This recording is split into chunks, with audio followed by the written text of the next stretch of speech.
You're listening to a podcast from the Finnish Football Show. Hello, welcome to the Finnish Football Show podcast. It's been a while since our last interview episode, and this is one I'm really excited about to bring you guys today. We've been looking forward to speaking to this guy for quite a while, and it's really great to finally pin him down.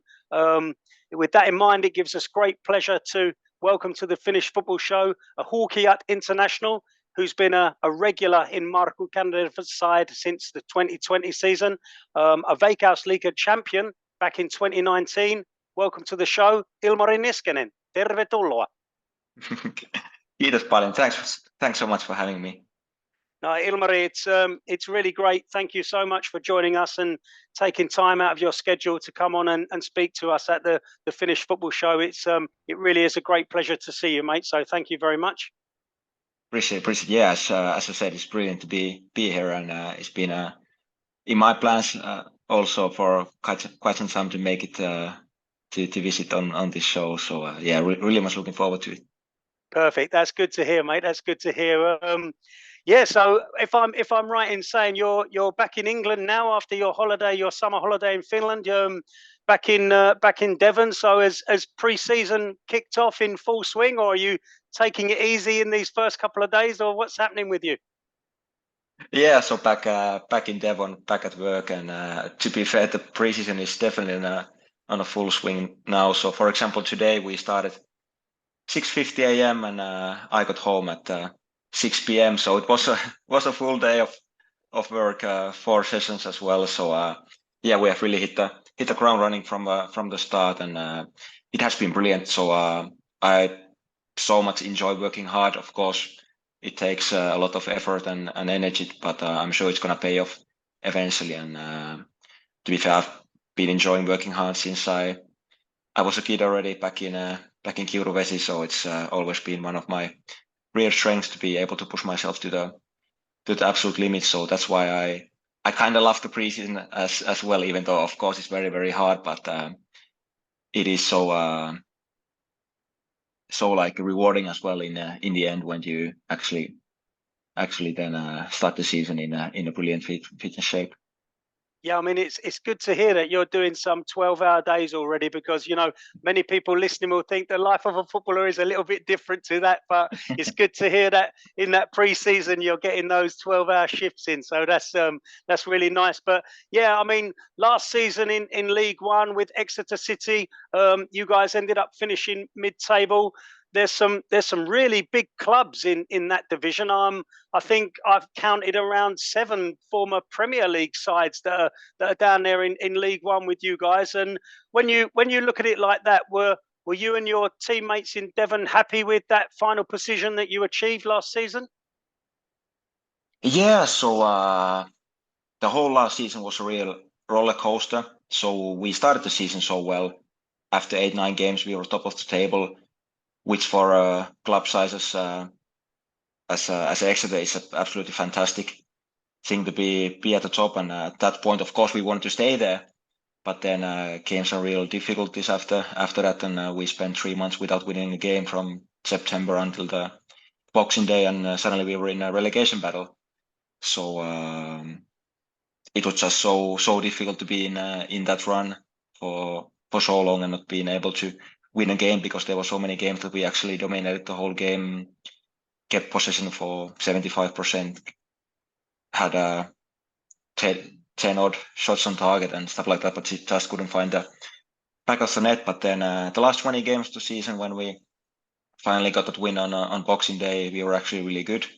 And if I'm not mistaken, I think we were the 5th best team of the league during the last 20 games. So yeah, finished the season really strong, and yeah, ended up finishing 13. So spot on a mid-table, but there's real ambition in the whole club. So we will be aiming to push a lot more in the upcoming season, and definitely aim for a top 6 finish. Of course, it's going to demand a lot, and we know that we are not the biggest team of the league, but when we actually do the work, and because we have a fantastic staff, fantastic group of players, so I really believe that we can have a fantastic upcoming season. But as you said, there are so many big teams in a league too. So, for example, now Birmingham came down from Championship, Huddersfield came down, two big teams, and then from the last season as well, we have Bolton and Charlton and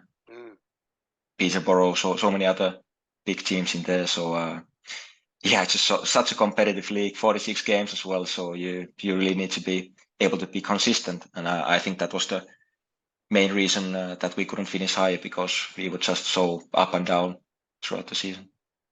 Yeah, I mean, you mentioned it there. You had that very tricky run of in the mid-season. I think it was something like 13 games without a win. I listened to one of the interviews that Ilmari Niskanen did when he was speaking and reflecting on his time in Exeter, because he was down there with you last season. And he said that despite that adversity, you guys all as a squad, you all managed to pull together and stay positive.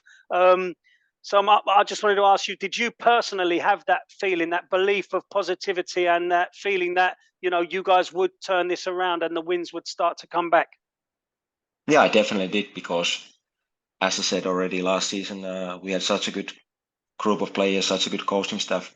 So I was sure that we will eventually turn this run around. And of course, it kept on going for much longer than we all hoped for, and it was a tricky time personally and as a team. Of course, when the losses starts to come, of course there's going to be pressure from outside and from inside as well, because of course we want to do so much better, and we know that we are capable of winning those games. But I think because most of the games, even though we didn't win, we actually played quite all right, so that gave us confidence throughout the tricky spell. So we weren't really that worried. Of course, there is always worry when you are close to the relegation zone, and because I experienced relegation with Dundee United, and it was by far the most horrendous thing in my football career. So you never really want to be in a relegation battle, of course. But I'm just so happy that we were able to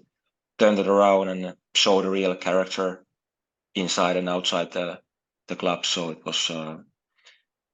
was such a good feeling on that Boxing Day when we finally won a game, and then I think that also gave us such a big boost. And of course, it was so important that our fans stick behind us throughout the difficult times. So of course, even though for example for our fans, because we are so far down south, all the away games demand so much traveling, but our away support was top class throughout the season. So huge thanks for all the brilliant Exeter City fans too.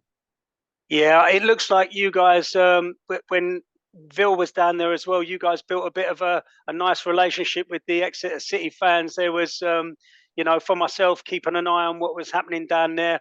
There was lots of stuff throughout the social media with the Finland flags and stuff, and the guys were greeting you guys off of the bus with the Finland flags and all that. So it looked like they really warmed to you, the same as you and Vil had warmed to the people of Devon. So that was really great to see. But that Boxing Day win, was that the game where Vil saved the last minute penalty to give you guys the win? I mean, like, how was that? I think you came on as a sub quite early in the game and played your part. But yeah, how was it to see your international teammate pull off that penalty save to get you back on the winning track after such a long time? I mean, your heart must have been pumping, man, when Vil had to face that last minute penalty.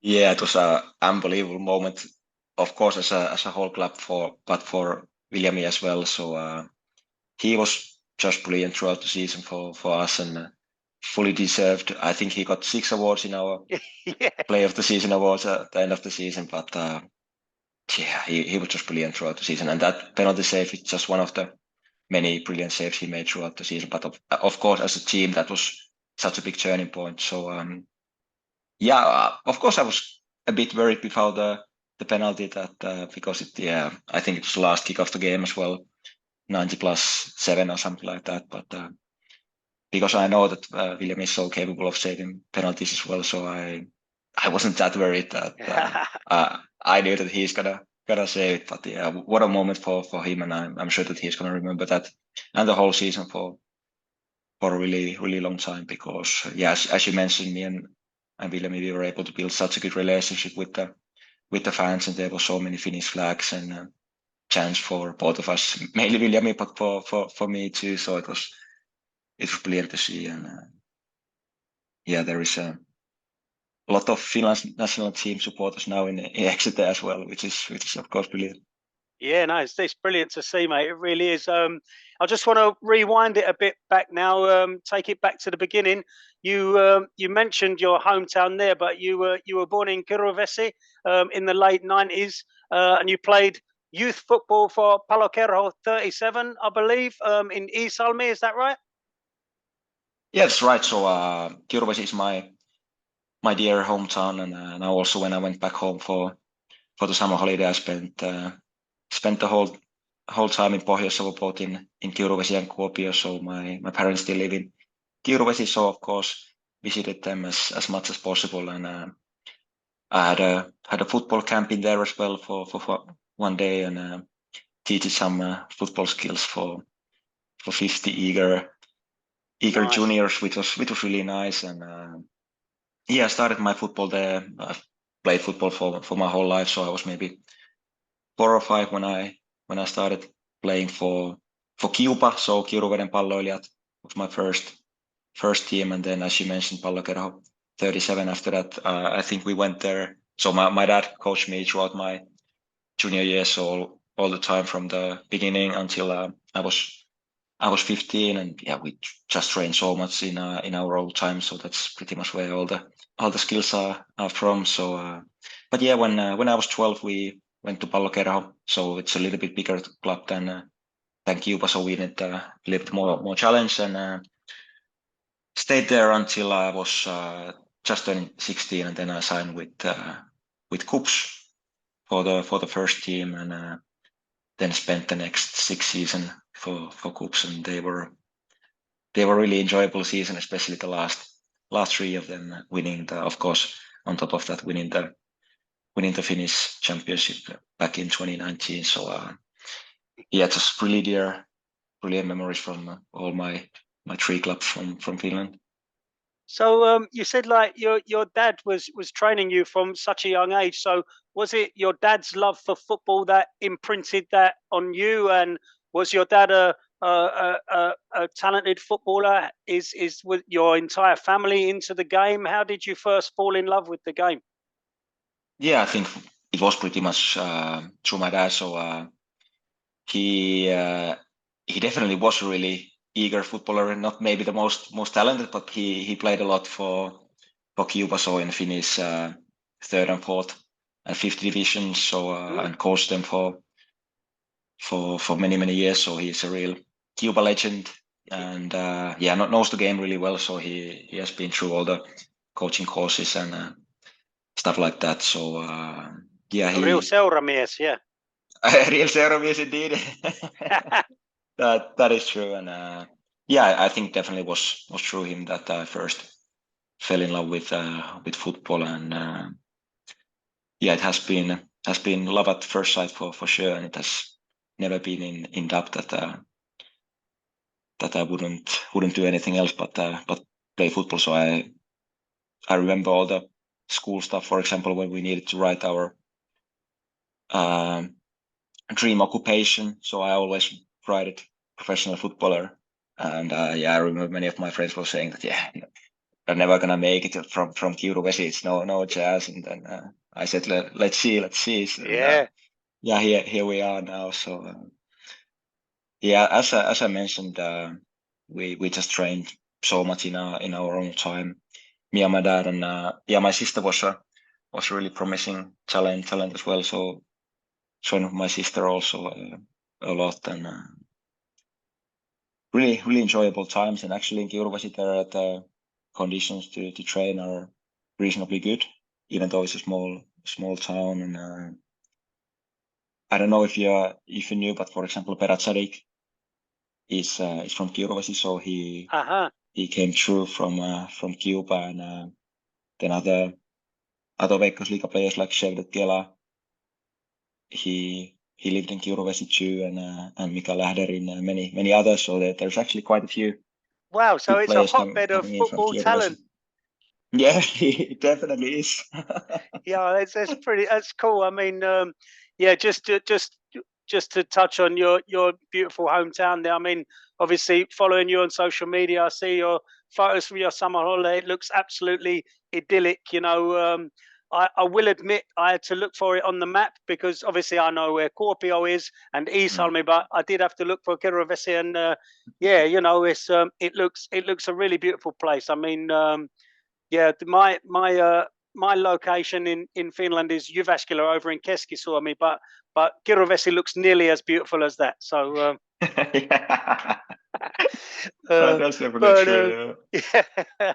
But yeah, so you said you signed for KuPS. I think you were 16. You had previously been on loan to you went out on loan to a couple of Kakkonen clubs before making your mark on the Veikkausliiga in around the 2015 season. There was 20 or so appearances in that 2015 season, and you also scored your first goal. Like, what are your memories from those early days in Kuopio, signing as such a young guy and then breaking through into that KuPS first team? Yeah, so I moved to Kuopio in January 2014. So I just turned 16, so quite a kid still. And at first I just had to phone my mom all the time how to do the laundry, how to so a bit challenging maybe in the beginning, but it was really enjoyable because that was something that I always wanted to do, play for a team like KuPS, which is especially nowadays fantastic team overall. And already back then it was a big club in Finland, but I have to say the first 2-3 years were really challenging, especially because of my injury. So I had a lot of lower back problems when I was younger. I was out for 6 months, basically immediately after I signed for KuPS. Then I was back fit in June 2014, trained with the first team, and actually scored my first Veikkausliiga goal in August 2014 as well against Rops. And I might still be the youngest goal scorer for KuPS, or at least the second youngest. So that was a really special moment. It was just I still remember that day and going to school the day after that. It was like being a hero. So it was surreal, but That's pretty cool.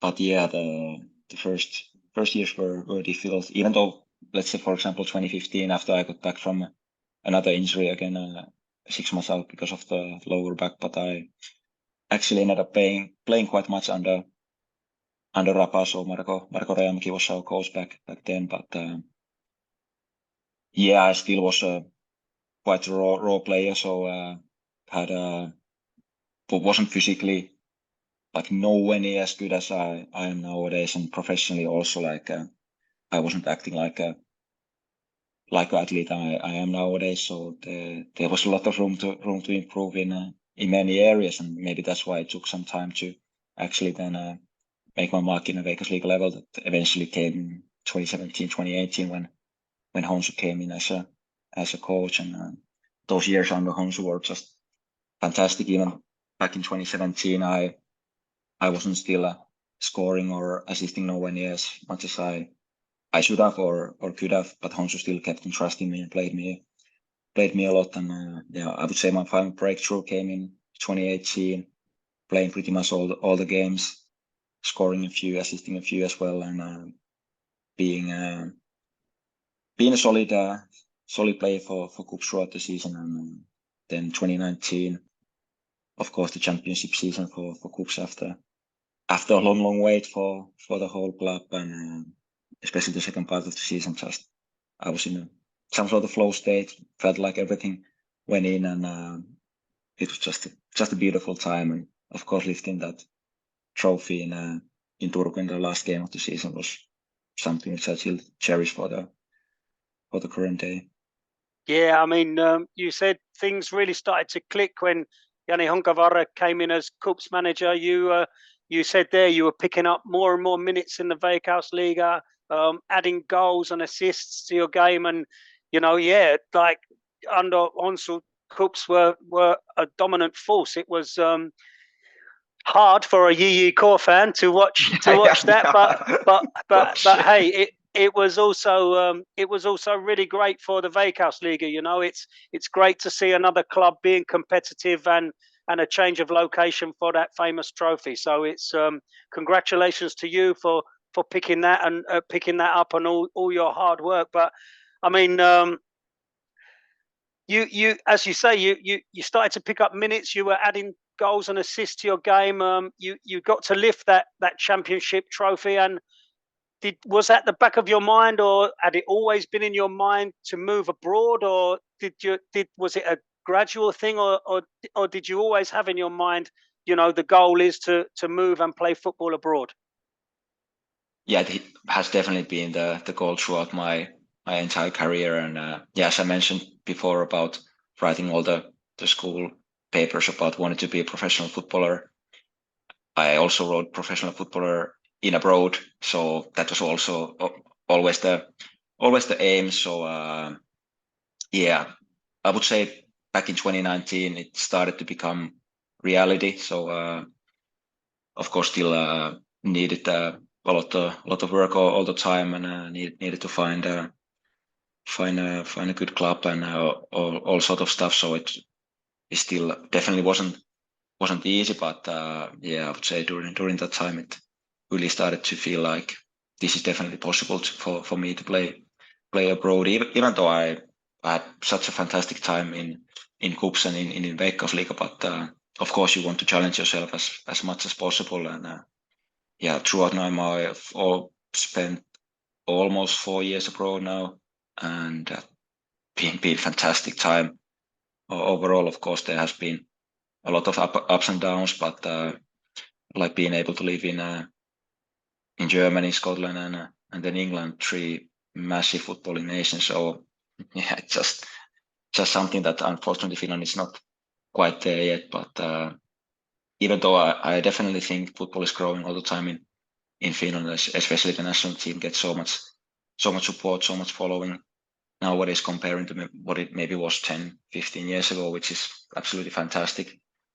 But Veikkausliiga, even though I think definitely is a good league, but still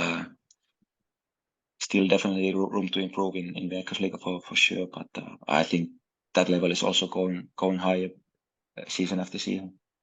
Yeah, I mean, football culture is definitely growing in Finland. It's wonderful to see more fans following the national team home and away, and you know, like Veikkausliiga teams and teams in the lower divisions as well, like Ukkonen, Ykkösliiga, and down to Kakkonen. They've got like ultra groups following them home and away, hiring buses and going to other towns all over the country with their flags and smoke. So it's really cool to see the football culture growing in Finland. And of course, with that, with more exposure, the standard of the league raises up as well. But as you said, Immi, you know, the move abroad did come.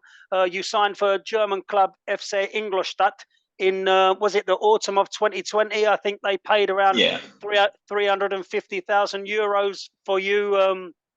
It was also around the time that you made your Huuhkaja debut. So lots of people were starting to take notice and looking forward to see how your move to Germany would suit you.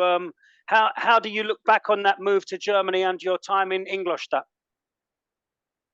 Yeah, so looking back now, of course, it's always easy to say nowadays if, but maybe if I didn't make the decision so rashly, maybe there would have been better options. But then, of course, you never know. But at that time, it felt like a perfect fit. The club was so keen to get me. All the facilities were absolutely fantastic. It's a big club, even though the fan base is not nowhere near the biggest in Germany. But all the facilities. Whoa, just the first day when I saw them, the training ground, the stadium, everything was just perfect. So I was really keen on getting there. And but then just to be fair, I just couldn't play on a level I wanted to play, even though the first 7-8 games I got a lot of minutes, but just couldn't play on a level I wanted to. And then suddenly dropped to the bench, came on pretty much every single game, but still couldn't produce much. And then suddenly the last 7-8 games, when the team was doing well, I ended up even spending a few games watching from the sideline, so without even being on a squad. So it wasn't the best year, nowhere near, but still definitely good experience. That maybe I just wasn't ready yet, because the football is, of course, it's so different comparing to the Veikkausliiga, when you have quite much time on the ball, and my physicality, especially in the Veikkausliiga, it was really big weapon. But then when going to Germany, even though people might think it's only a third year, but there are so many big teams in there as well, and the players are, everybody's in a fantastic shape, and they can run a lot, they can tackle hard, they are really strong. So it was a bit difficult to cope with that at first, and maybe also mentally I wasn't as strong as I am nowadays. So when I lost the spot in the starting lineup, I wasn't mentally strong enough to claim that back. And yeah, it was a great learning experience for sure, and spending a season with the club like that, with fantastic facilities, so definitely helped me as a player. So when I then moved to Dundee United a year after, I felt a completely new player, and I was more than ready for the new challenge. So yeah, ups and downs in there, but still nothing bad to say about Germany. Fantastic footballing nation, of course, because it was a COVID year, so pretty much all the games were for empty stadiums. So it kind of like the experience a bit, but still Ingolstadt is a really good club. Yeah, I mean, as you say, like it's looking back on that experience, that it must help to build your mentality. Like going through those ups and downs as a young player, your first move abroad. It just like adding strings to your bow, going through those emotions and working out that you can come out the other side and cope with that must really help you going forward. But you said it was mixed emotions and ups and downs, but it really was kind of contrasting, because it was around that time that your full international career was kicking off as well. So I mean, as I said, you made your debut coming on, I think it was a late sub against Wales in Helsinki, and you didn't have to wait too long for your first international goal. I think you found the net in the 5-1 at Poland, or was it away at Poland? Yeah, I mean, that was a friendly defeat. It must have been a great honour to make your debut for the Finland national team, to pull on the blue and white shirt, and a great feeling to score, despite that result in Poland. Can you attempt to describe your emotions at lining up for your first Finland game, coming on as that debut and scoring that goal? Yeah, so looking back is it is still such a unbelievable feeling going into that Wales game, and I actually started that game, and then came off in a late stages. But even just getting the call up, so it was late August when I received the text from the manager that I'm gonna be called up. So what an unbelievable feeling, because that has been always my dream, of course, to represent Finland.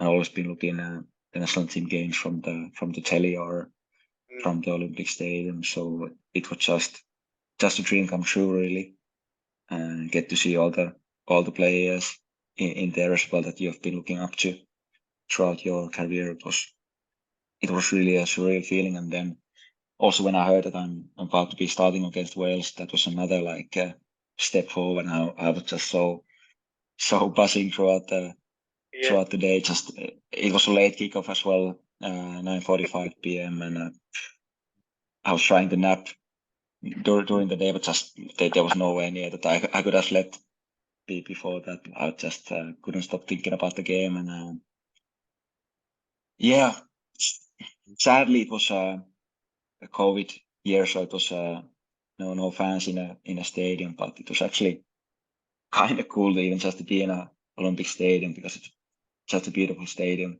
Yeah.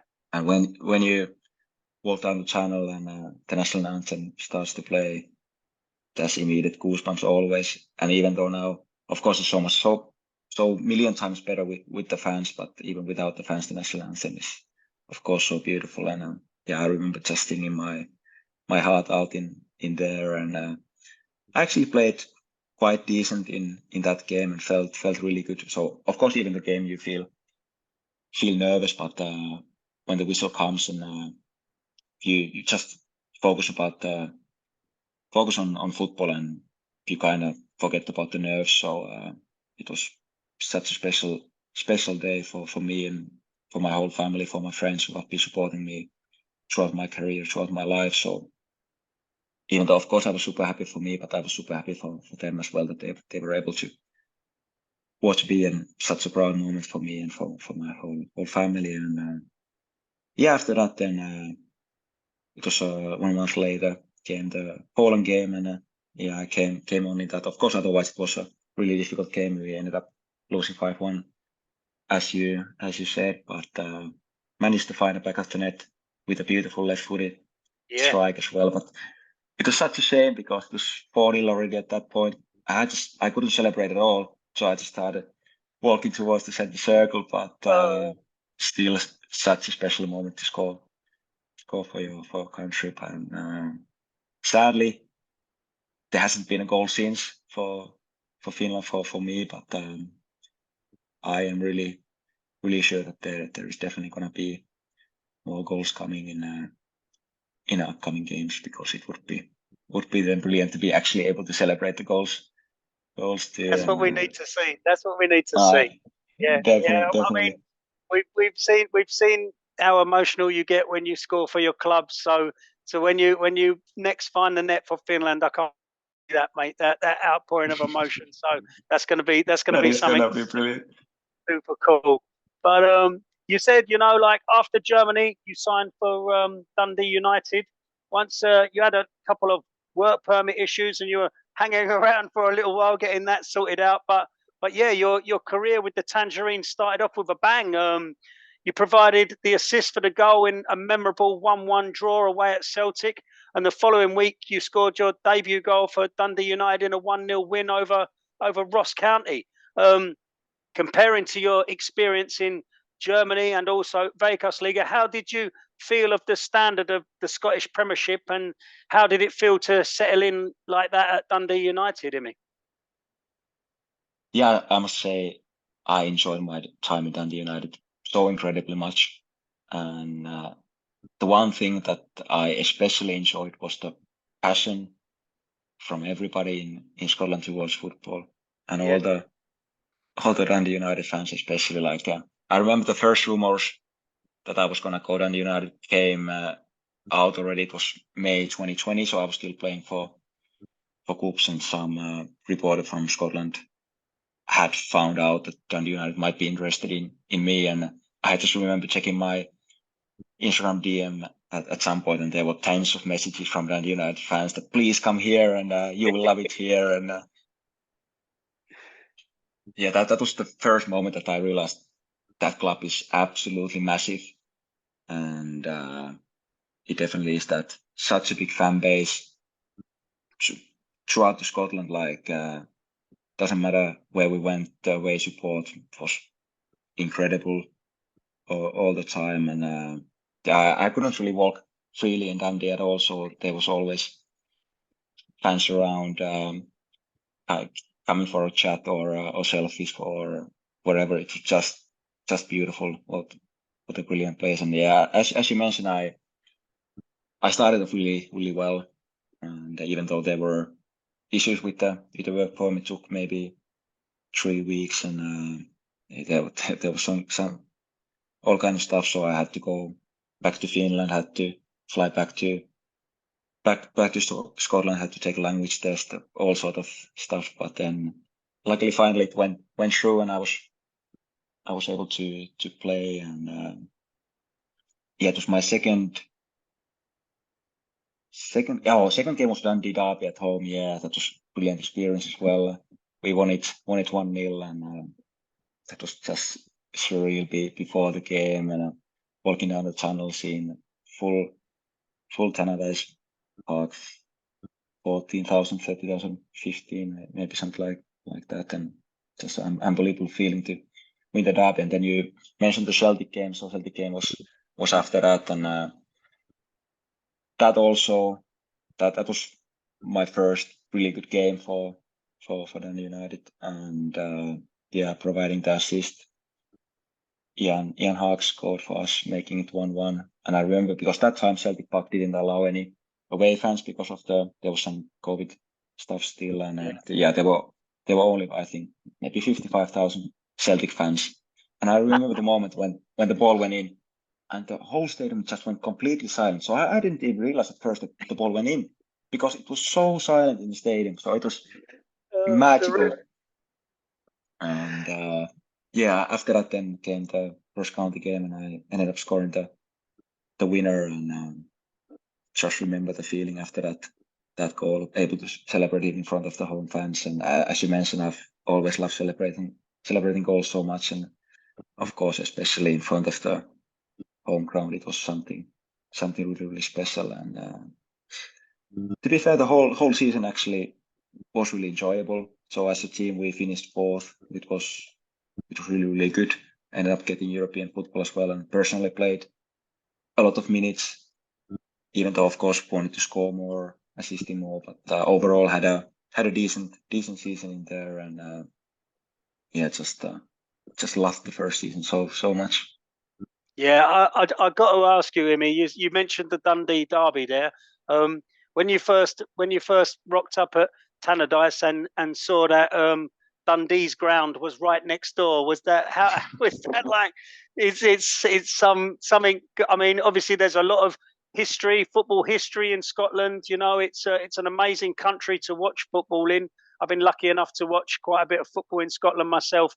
But yeah, you know, Tangerines Street and those two rival stadiums, which pretty much touch each other on the same road, is a pretty crazy thing, right? It is bizarre. It really is, but it is also really, really cool that especially the first season, because Dundee got relegated during my first season, so we didn't get any derbies the following year. But all those derbies were fantastic occasions to play. Sadly, we drew the last two derbies, especially the last one at home. We were 2-0 up, and they managed to get it back to 2-2. So it felt really like a loss. But special games always, and Dundee as a city, it's just as I mentioned, so passionate about football, and it's either Dundee United. Dundee United is a bigger club in of those two, but of course a lot of Dundee fans as well in there. But I think the relationship between those fans are actually really healthy. So of course during the games things might get really heated, but like otherwise, for example, when I was walking down the streets and seeing Dundee FC fans, it was only like harmless banter, so it wasn't like anything bad or anything. But special city. We interviewed Stevie Grieve on the Finnish Football Show a little while ago, and we mentioned that we was hoping to speak with you, and he said you are one of the most Scottish footballers who doesn't have a Scottish passport that he's ever seen. He said you are built for the Scottish game. You know, so I think you can take that as a really great compliment from a really great guy, Stevie Grieve. He also mentioned, when are you going to sign for SU Corps? But we might have to cut that. I knew that he's gonna say that. Still speak with Stevie every once in a while. So Stevie is a fantastic guy, and I'm glad to see that he's doing well now.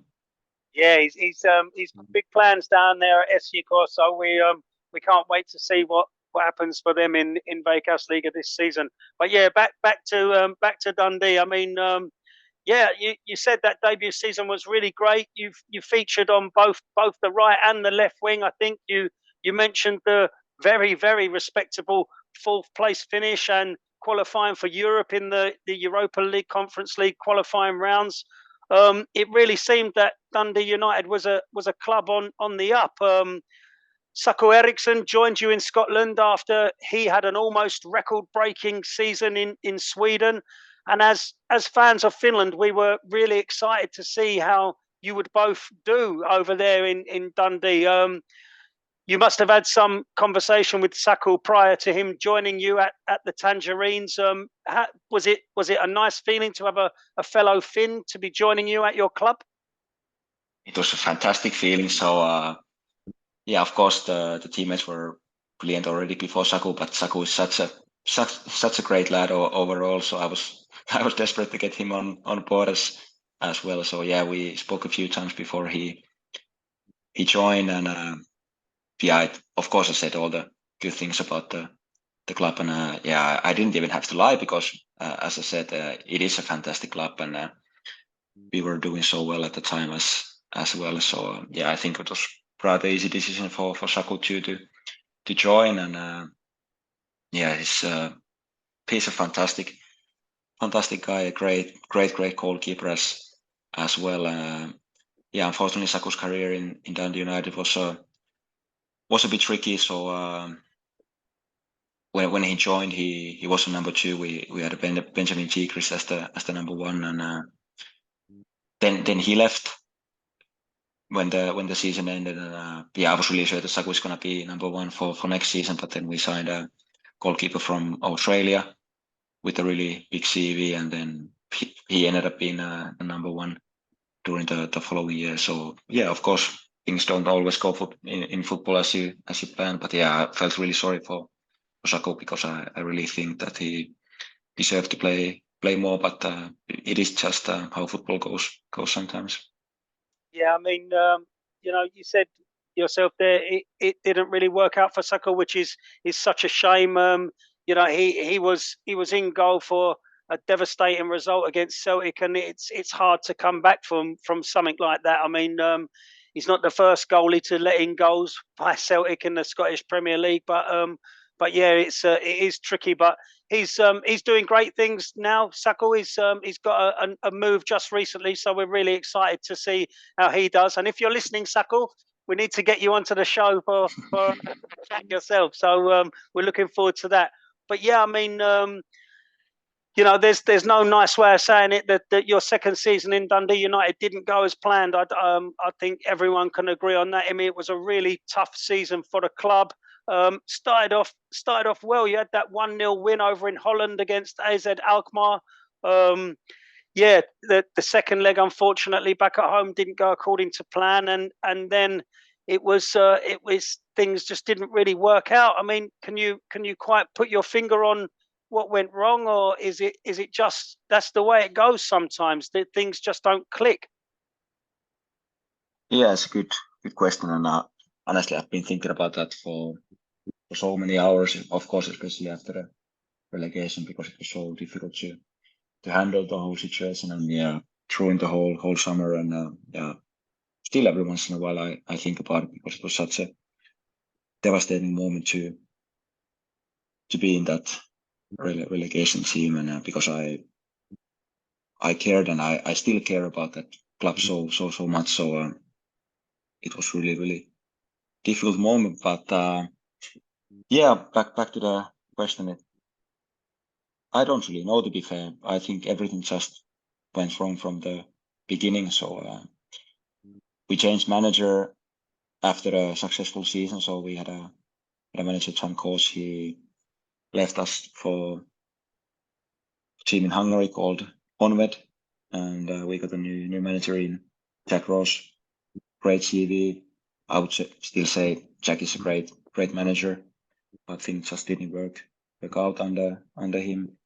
We signed some great players in that year, or that preseason too, and I really think we had a better squad than what we had in a season when we became 4th. So you mentioned the Alkmaar game. That I think that was the second game of the season. We started the season drawing against Kilmarnock away at home, and then came the Alkmaar game at home, winning that 1-0, unbelievable feeling, because Alkmaar, they did so well the whole season. I think they went to the semi-finals even during the year, so they were really good side, and full stadium at home, winning 1-0, surreal feeling. But then after that, everything went downhill. 1 week later, we lost in Amsterdam, or in Alkmaar, 7-0, devastating result. We were really ashamed, really, because football games should never end 7-0. But speaking of heavy losses, 2 weeks after that came the Celtic match at home, losing 9-0. Probably the worst game I've ever been a part in. Came on when it was 7-0. Wasn't really the best feeling to come in. But you also mentioned that Saku was in goal in that game, but I must defend Saku, because I think 7 or 8 of their goals were tap-ins from 5 yards. So I remember speaking with my dad after the game, and we were both saying Saku was actually our best player on that pitch, so it could have even been more. So that tells the whole story, how incredibly poor we were in that game. And after that we changed manager. Of course, like, even though I said Jack is a good manager, but something needed to change because of the heavy losses. Yeah. So we got a new manager, Liam Fox, and things started going a bit better. So we weren't conceding over years as much goals as we used, but still couldn't get basically any wins. I think we managed to win 2 games in a row just after Christmas. But we were, throughout the season, we were in a relegation zone. And then in February came in our third manager of the year, so Jim Goodwin came in, and we had maybe 10 games left, and I think we were bottom of the table. And personally, I had started 2 games in the first, 25 games. So personally, it was really tough, because of course you want to help the team on the pitch, but just wasn't given a chance for some reason. And then Jim came in, and I started to play pretty much every single game, and we managed to win 3 games on the bounce as well, and we were 10th before the final 5 games. And the spirit was actually really high on a team and inside the whole club. So we thought that we will definitely stay safe. But during the split, 5 games, 5 losses, and straight relegation from there. So don't really know what went wrong in the last five game, but we just weren't good enough. And then the deciding game was Kilmarnock at home. Second last game of the season, we lost them 3-0. So they were kind of like our direct opponent facing the relegation. Losing with them 3-0 at home. I guess we deserved to go down, but of course that definitely didn't make it any easier. No. Quite the opposite. So that was still now, even when I'm thinking it back and remembering it, it feels really, really bad, to be fair. Yeah, I mean, there was I had a couple of questions on here, but you pretty much answered them. It was, you can see that when you were not being used and you were sitting on the bench, like you can see that you felt you could contribute, and then when Jim came in and you started to get back into the side. I mean, you said you featured there a lot towards the end of the season, and I remember we spoke about your passion before. I remember you scored, was it away at Motherwell? And it was like, it must have been those few months of frustration or whatever it was, the emotion just poured out of you in front of your fans. It was just like, and you can see then, and I'm sure all the Dundee United fans know 100% that whenever you wore that tangerine shirt, you gave 100%, Immi, you know. So, like, you can see now the fact you're just having to talk about that. You can see how much it hurts and how much Dundee United means to you, mate. So, you know, it's I'm sure you still in contact with some of the fans over there in Scotland, and I'm sure they all wish you well now. But yeah, it's it was a tough time, and you know, as Finland fans, we don't want to see any Finland players on the end of that. But you know, it's just, yeah. Do you just want to tell us about how your relationship is at the moment with the Dundee United fans? Is it? I imagine it's still very healthy. It is fantastically healthy. So yeah, such a big praise for all the Dundee United supporters, because yeah, even though it, of course, was a really difficult decision to leave the club, and but still all the messages what I got after leaving, there were only positives, hundreds of messages, and everybody was just wishing me so well, and it was brilliant to see. And throughout last season, so many fans kept on sending me messages and wishing me well, and said that they have been watching the games and following the scores. And now when when we went back to Scotland to play Scotland, again, so many messages from the Dundee United supporters that, yeah, we're gonna come and watch the game, and we're gonna be supporting all of you, and like brilliant things. So it is so nice that I've managed to still keep in touch with so many of them, and they have been following my career as well. So it is really important for me, because always throughout my career, the relationship with the fans has been so important for me in KuPS, in Inglostadt, in Dundee United, and in Exeter. So in all the clubs that I get along with fans is easily one of the most important things of football. So it just means so much to me, and I'm actually planning on going to watch Dundee United's first game of the season now, because they start 1 week earlier than we do, and the first game is Dundee Derby, so I'm probably gonna be there. That's the one to go and see. That would be brilliant. Yeah, I'm sure you'll get a very, very warm welcome, and yeah, let's hope for a tangerine win in that game. But yeah, moving on. You know, it happens in football. People move on, and I think it was on August 2023 you signed for where you are now, League One club Exeter City. Again, you were paired with a Finnish goalkeeper. We've mentioned him before, Viljami Sinisalo. He had joined on loan from Aston Villa. Firstly, it must have been nice to sign for a new club down in England, and again have a fellow Finn in the dressing room. So how was that? Did you and Vil, were you allowed to speak Finnish together in the dressing room down there in Exeter, or was it no Finnish allowed? How did that work out? That is actually a good one, because always when we spoke Finnish in the dressing room, there was our brilliant captain Pierre Sweeney. He was saying that has to be a fine.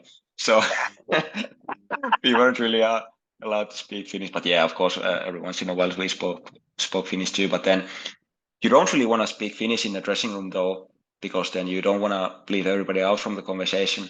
Because we have a lot of British players in there, and yeah, all the players speak English. So when we are with the group, we try to keep it just in English. But then, of course, when we are together, then it's Finnish. But yeah, it's really funny that you actually brought that up. But yeah, it's been brilliant that I've managed to play with two absolutely fantastic Finnish goalkeepers, and even better guys. So both Saku and Viljami are nowadays really good friends of mine, and still keeping in close contact with both of them. So I wouldn't say it was the biggest factor of me deciding to go to Exeter, but yeah, it definitely helped that Viljami was already there, and I asked him so much about things, how the club is, how the club works, and about the staff, about the facilities, about everything, and he gave a really honest opinion about those. And I was really happy that Exeter came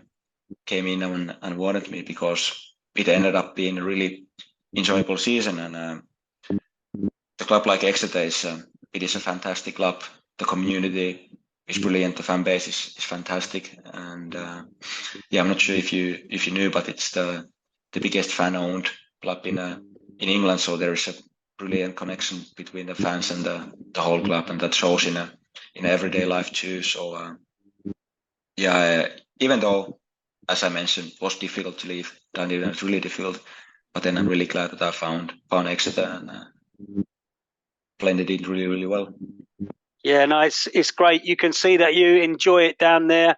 And as I said, I've listened to a couple of interviews with William and he's really, really, really passionate about Exeter, the country, the city, the football club, and the supporters down there. So you can see it's a really great place to play your trade. It looks really, really cool. But yeah, I mean.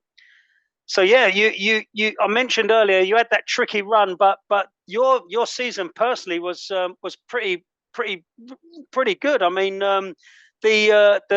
that tricky run sort of coincided with the time that you were not really in the squad, but you guys pulled it round and then you featured in like 33 league games. I think you started 27 times and chipped in with 4 or 5 assists throughout the season. How do you reflect personally on your own numbers on that debut season down in Devon?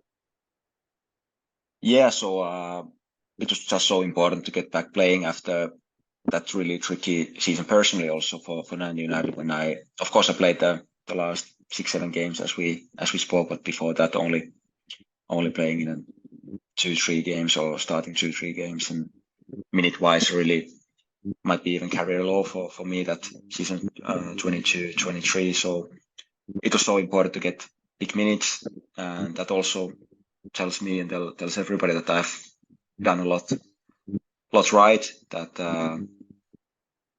I got so much trust from the manager throughout the time, even though of course every game wasn't perfect, and I know there's still so much room to improve for me personally too. And playing 32 games, not scoring a goal, it of course leaves room to improve in that area too. But I wouldn't say my main thing at the moment is scoring goals, because I can bring so many other threats, crosses,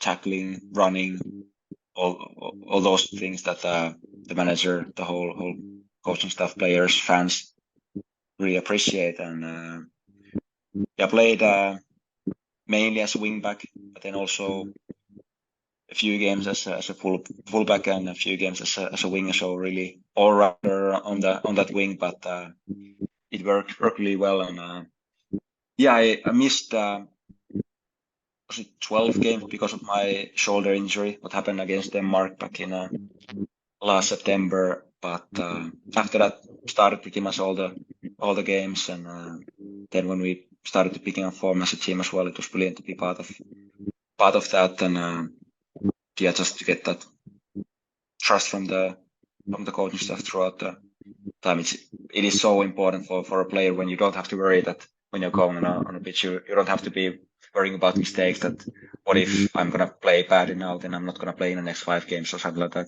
It was complete opposite. So we were able to, or allowed to, make mistakes, of course in the right areas, not taking any stupid risk, but you never really needed to be afraid of those. So there was real freedom in our game. And I must say about our manager, about our coaching staff, they are the best staff that I've had in my career. Absolutely fantastic overall. They put incredibly much effort. They are tactically so good. So we get a real advantage in that area, even though budget wise we are not the biggest club in League One, but in that area when there are so many wise men and women in the coaching staff. So it is just brilliant to be part in that. It's amazing. It's really nice to see, and again, you can see the passion coming through in your speaking. It's really, really great to see. I mean, as you said, you enjoy it down there in Devon, and that really good form that you showed. saw you rewarded with a new contract. It was announced just when was it? Just at the start of the summer, so not long after the season ended. Yeah, it was cool to see that you've signed a new contract. So when does that take you up to, Immi? Yeah, so I was really happy to get it over the line. So the talks started already in February. So it took some time, but I already had the next season in my contract. But I decided to extend it for a further year because I really want to be part of this project what we are having in our club. Because as I mentioned before, there is real ambition in a whole club to get to the next level. Hopefully, it's eventually going to be the championship, because that is my aim as a player, to be able to play in a championship at some point, and hopefully with Exeter City, because I really think we do have a chance, even though it demands a lot from everybody. But overall, quite an easy decision to stay here. I'm really well liked inside our team, inside the whole club, so that of course makes things a lot easier as well. And cannot really wait for the season to start. And is it 5 weeks maybe left in a pre-season? A lot of crafting still ahead, but 10th of August then facing Rotterdam at home, and it's gonna be a brilliant game. It'd be good to get it kicked off. Only 5 more weeks of those 12-hour days, and then you can. Good to go after that. But I mean, if we can just quickly, before I let you go, just talk to you again about Huuhkaja. I mean, you've played international football for Finland at pretty much all the youth levels. And did you always? We spoke earlier that when that text message came from Rive, it was an unbelievable feeling. But did you always feel that you would get to that A grade, that men's national team? Did you always have that feeling, or was it more of a hope? Yeah, I would say there were times that I thought, this is definitely going to happen. But then there were a lot of times that I thought that this might never happen. So, for example, those tricky spells what I had in KuPS with the injuries and stuff like that, it felt so far away to play for the national team. Or even back in under 21s, I didn't actually play that much for under 21. So I was in the squad, but only coming from the bench, and wasn't nowhere near the so-called main man. But I think as I spoke in the end of the season 2019 and beginning of season 2020, I felt that it might be really close. And then finally when it happened, it was just a surreal feeling. But it was a lot of dreaming, a lot of hoping, so much effort and work, and then finally got the reward. So it is so special because there is so many football players in Finland, so many good players in Finland who never get the chance to represent the Finland. And it's such a brilliant honor every time to wear the shirt. And when you know it's always your whole family is watching, all of your friends from back home are watching, the whole Kirvesi is always watching. So there is nothing better than wear the national team top and sing the national anthem, put everything on a line for the team. So it's always a really special moment. Definitely. I mean, you featured in quite many of Rive's squads since that making your debut, and then there have been times when squads have been announced and for whatever reason you've missed out on a call-up. I mean, we've discussed on the Finnish football show the fact that Rive doesn't mind doing this with quite many of the players. They can be in one squad and then out of the next squad. I mean, do you personally, do you find that frustrating, or is it kind of reassuring that you know if you miss out on one squad, there's every chance that you will make it to the next one? Yeah, I think especially for me, it has been always really, really fair. So I think when I've been doing well with the club, I've got the call up, and if I had been struggling for game time, or for example back in Inglostadt after playing a lot for the national team in the end of year 2020, and then when the 2021 and Euros came, and of course missed out from the squad because I wasn't playing at all for Ingolstadt, and obviously massive disappointment because every single player wants to be part of the Euro squad, but then it was, I fully understand it because I hadn't played for 8 or 9 games at all. So, and Rive also called me and explained the situation, even though he didn't have to. So it was perfectly fair, and I think it has been, as I said, working really well and fairly, and I feel like nowadays, of course, I can never take the call up for granted, but if I continue playing on a level I've been playing at for the club and also for the country, of course, there is so much more room to improve for me as well. Like looking back at the last 2 games, I thought against Portugal, personally, I was struggling a lot. Of course, Portugal is a fantastic side, and so many good individuals, but I also should have been able to play a lot better. But then against Scotland, I was reasonably happy with my performance. So just as I mentioned, always unbelievable to be part of the squad, and special moments. Yeah, I mean, you said there recently you've been in most of the most recent squads. Played in the Euro playoff against Wales and the recent friendlies against Estonia, Portugal, and Scotland.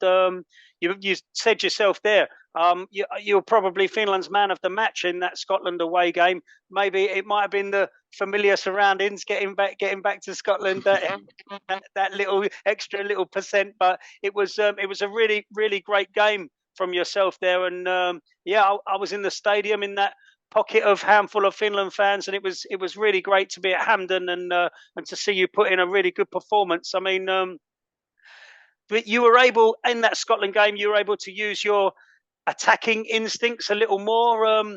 For us as fans and on the Finnish Football Show, we've discussed the way that Rive likes to use wing backs or converted wingers as full-backs. You said yourself you played in those differing positions for your club. Are you always happy to play in whichever position a manager asks you, or is there a position that you really do prefer? Yeah, definitely always respect the manager's choice because he's the one who gets to make the decision. So I'm never gonna argue with that, and doesn't matter the position I'm putting in it. I will always do my absolute best and prepare myself the best possible way. But speaking about the fullback position, is still fairly new for me, so I don't have too much experience from that position. Played there a few times for the club last season, and now the last 2 national team games, but it is still a lot different position comparing to the wing back position, when you can actually attack a lot more freely. When you're playing as a fullback, you just need to be so aware, going towards the own goal, and all the time be preparing for the counter attacks. Of course, you, depending on the game and depending on the game plan, you do have a license to attack as well. But still, for example, while defending as a wing back, you many times have the left or right centre back covering up for you. But then when you're defending as a back four, the centre backs fairly often stay close to the own goal, so you're a bit more isolated in there. So I don't really mind the position. So whatever, is it the centre back or a striker or whatever, I will definitely always do my best. But I think overall all the positions in a wide area, is it the winger, is it the wing back, is it even the full back, I think all of them suit me fairly well, because all my strengths are pretty much in a wide area, when I can either run on the ball or run off the ball, and just because the running is such a big strength for me, both speed wise and endurance wise, and 1-against-1 defending has improved a lot over the last few years, but still a lot to lot to improve in that area too. But it comes through training every single day. Of course, yeah. I mean, you mentioned there yourself, your pace and your strength and your stamina, endurance, all fantastic attributes. I mean, me personally, I can't wait to see you a little bit further up the pitch, so I can get you see you cut inside and whip one in the top corner, and we can all go bananas with you when you score that. So, Brilliant. if you're listening to this, get him up the top. That's what we're after. So, but Brilliant. we want to see some of that in the upcoming Nations League. But yeah, just quickly, Immi, before I let you go, you've been so gracious with your time, mate. Nations League is coming up. There was some speculation about the manager's position in the Finnish national team. We now know that Rive will continue. There's been a bit of movement in the backroom staff. You must be quite excited to see some new faces, some of which you will know very well, coming into the coaching staff in Huuhkaja. We've got those Nations League games coming in autumn. I'm sure you'll be looking forward to playing against England at Wembley. Now you are living and based and playing your football in England. What are your hopes and dreams for the next few months, Immi? Yeah, really exciting times and games coming up. So all the three nations what we are facing is going to be really big games. So of course England being the toughest opponents definitely, but also Ireland and Greece are really good teams, and have really good friend playing for Ireland. Jimmy McGrath played with him for Dundee United, and he plays for Aberdeen now. So it will be brilliant to play against him, and then obviously the England game at Wembley.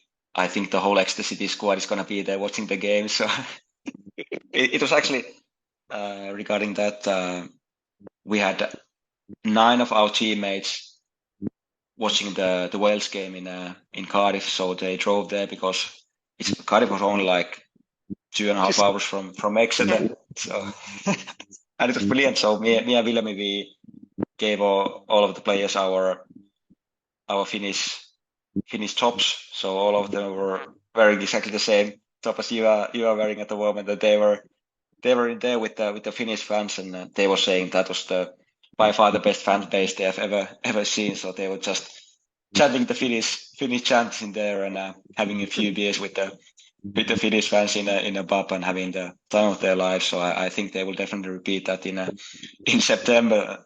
So but yeah, really much looking forward to those games. All the 6 matches, and of course they are going to be really important games as well, because obviously want to win as many as possible, but then also picking up form after a few little bit not so great results. Obviously the Wales game being by far the biggest disappointment, but then also the other previous one. I know that there is a lot of room to improve as a team, but really was looking forward to those. Yeah, no, it's going to be brilliant. It'll be great to see how the new coaching staff setup works out, and we as fans are really looking forward to it. Can't wait to see you back in the blue and white of Finland in the autumn. But yeah, before that, good luck for next season with Exeter City. I shall definitely do my best to get myself to a League One game and see you live playing for the Grecians. I think there's a few clubs not based too far from me. I'm in just outside London, so yeah, I'm sure I can get to a game to see you, and it'll be good. I'm looking forward to that, Immi. But can I just say, mate, thank you so much for coming on to the Finnish Football Show, talking to us about your career so far and your hopes for going forward. It's been really, really great to speak to you, mate. Kiitos. Thank you so much. It was my pleasure. I had a fantastic time, and thanks so much for having me. I really enjoyed it. No, thank you very much, Immi. Kiitos. Moikka. Kiitos. Moi.